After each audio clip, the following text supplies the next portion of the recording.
patient comes in and I'm looking at their practice. It's like, well, where do you do these presentations, right? So they don't have a presentation room. They do it in the staff lunchroom. And I'm looking around and I'm like, okay, it's like cluttered and, there's, like this is not a professional environment.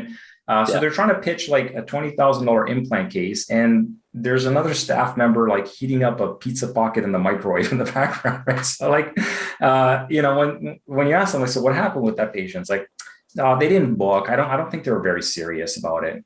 Yeah, I'm sure that's what happened. It's like that person wants to fix their teeth. What they weren't sure about is whether they should go to you or to somebody else. And I think those emotional, aesthetic sort of elements, like dentists don't quite understand how important they are. Like, what does it feel like when I call this business? Like, how do they talk to me? Like do I feel that like they're really experts at what they do? If I call 5-6 places to inquire, am I left with the best first impression from this practice or some other practice?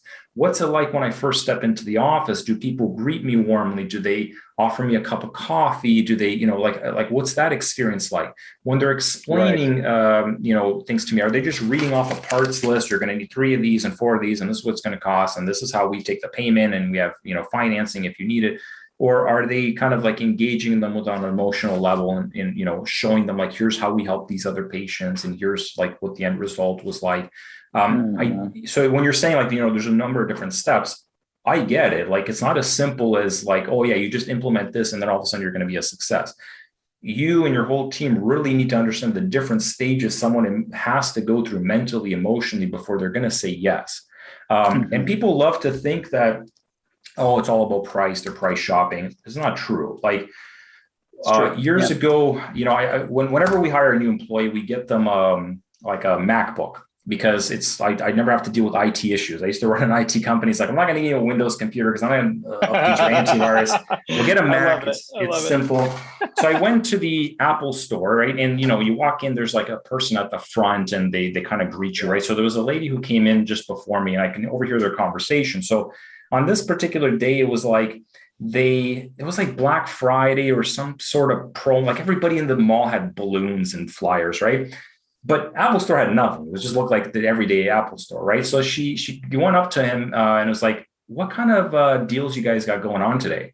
It's like, nothing, right? And she was like really surprised. It's like, what do you mean? Like everybody's got promotions on like whatever, like Black Friday, whatever it was.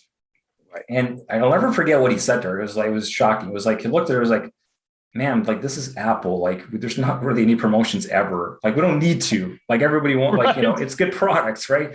And I looked inside and I was like, the whole place was filled. Like everybody wants these things, right? Like the whole place. And she went in and as well and started looking at products, right? So when you think about it, it's like Apple puts a lot of thought into how the keys feel. How the laptop feels, how it opens, right? Like most people, like most of the other companies, they're just like, who cares?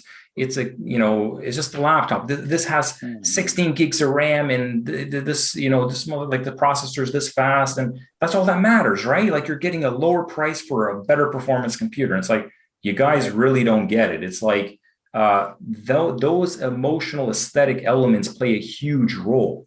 Think of how many students you have on there that are like they're $40,000 in student debt, but they got to have a MacBook, right? How many people are living paycheck to paycheck, but they'll spend $1,500 on a phone? It's like, why? Because if they feel like it's something special, it's something that is going to reflect it hits their values, right? It's that like, I'm not average. I'm looking for something better. If they see value in what you do, they will find a way to pay for it. Right. But if you don't know how to communicate with them on that level and really understand like what their value structure is and how to communicate that like we can help you meet that, you're not going to get anywhere. They're going to look at it like, how many people spend hundreds of dollars on a nice pair of shoes, but they'll go to Walmart and they'll buy a pack of socks, 3 packs for $10.